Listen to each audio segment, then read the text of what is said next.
Sheikh, what is crowdfunding? Is it just a jargon used in the industry to modify funding? What is the reality of crowdfunding? That's an excellent question. I mean, see, crowdfunding is literally what the word says. It's a crowd who's funding, literally, right? Whereby we are removing, again, remember the whole idea and notion of alternative finance is to remove the traditional intermediary. That's the whole concept. The traditional intermediary being the conventional bank. The idea of alternative finance is financing in an alternative way, which is the removal of the traditional body or intermediary. And so when we talk about crowdfunding, crowdfunding literally means a crowd of people, a group of people, investors, funding an enterprise, funding a project, whatever, a venture, whatever it may be. It's when a number of people come and they can access, they can see online on a platform, they can see a range of options, they can opt to invest their funds in a range of products or projects, and whatever their risk and return profile is, people can choose accordingly. But crowdfunding comes in many sizes and forms. That's a reality. There's not one style of crowdfunding. There's different models that are out there when it comes to crowdfunding. For example, one of the easiest and it's a very common form of crowdfunding, which is generally used in, you could say, charitable projects.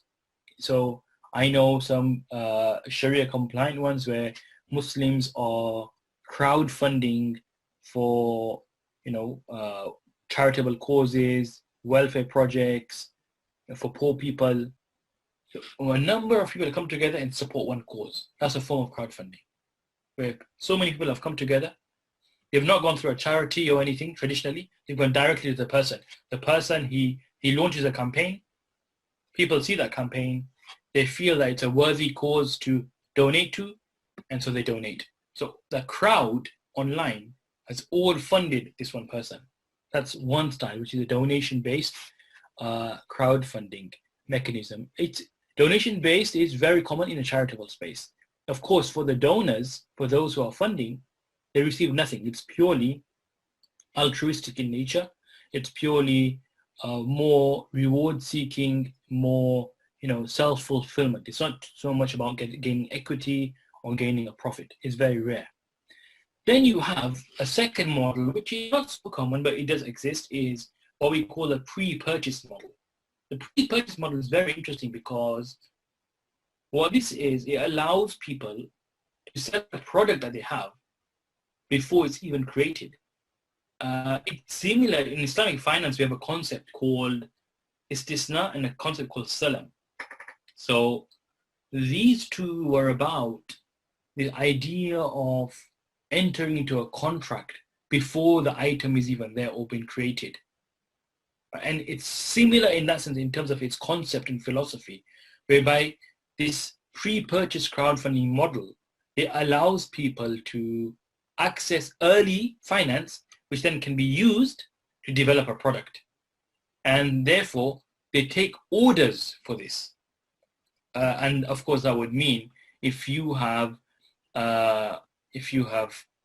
put some money in, you've invested this, you will have entitlement to a product when it's made. So that's the second form of crowdfunding. So that's two. Number three, we could say is more about like a rewards-based crowdfunding, which is also similar to the donation model. But what happens here is the crowd, the platform or the one who is being funded gives rewards to those who have funded them. So you do get a return here, but the return is not so much of profits or equity. It's more about you receiving something, a service or a product as a way of saying thank you to you. So it's a rewards-based crowdfunding. So people are incentivized because sometimes the rewards are really good. People think, what, it's a really good reward. It's worth £10,000. Let me just try. Yes, it does create, it's possible It creates kind of gambling psyche, but it's not purely gambling in the sense that the item is promised to somebody or potentially to everybody, depending who it is. And secondly, your money is not used to acquire the asset. If it's used to acquire an asset and only one person gains, that means a number of people are staking their wealth to gain that asset. That would fall under gambling, and that would be not permissible in Sharia. Okay, so that's where the Sharia risk and Sharia concern is for this type of crowdfunding. And then, of course, you could say the final two is equity crowdfunding and debt crowdfunding.